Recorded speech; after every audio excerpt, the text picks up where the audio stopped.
Comment peut-on envisager de faire se rencontrer deux hommes aussi dissemblables que Napoléon et Freud? Et pourtant, c'est Freud lui-même qui m'a mise sur la voie. J'ai fait le reste du chemin, à partir de ses lettres adressées à ses amis écrivains, Arnold Zweig et Thomas Mann, dans lesquelles il confère au prénom Joseph un destin pour Napoléon.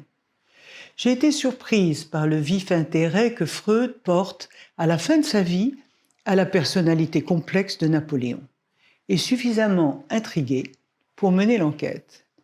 Dans ses lettres, avec une sagacité étonnante, Freud révèle l'importance que revêt pour Napoléon ce prénom Joseph, qui est celui de son frère aîné, qui jouit en Corse à cette époque de la prééminence liée à son rang. C'est au regard de ce frère que le frêle cadet n'aura de cesse de montrer sa suprématie en comblant sa famille à la hauteur d'un chef de clan. À partir d'éléments biographiques et du récit biblique de la figure de Joseph, vendu par ses frères et qui deviendra grand en Égypte, se cristallise, selon Freud, le complexe fraternel de Napoléon, qu'il nomme à cette occasion le complexe de Joseph. Notons que c'est dans ses lettres que Freud va aussi loin dans l'analyse du complexe fraternel au point d'en faire un destin de vie.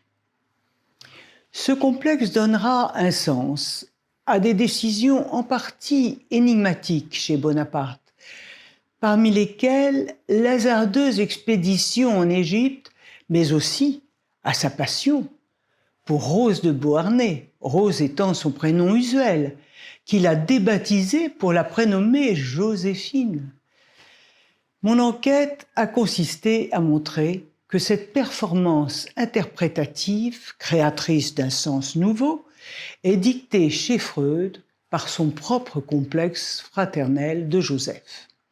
Qu'en regardant Napoléon à travers le prisme de Joseph, l'homme Freud dévoile aussi les composantes de son destin personnel. Ainsi, par cette implication de l'interprète, qui ne cache pas son identification à Napoléon, dans une lettre à Romain Rolland, il devenait possible de découvrir entre ces deux hommes d'exception d'étonnantes similitudes destinales, alors que tout semble les séparer.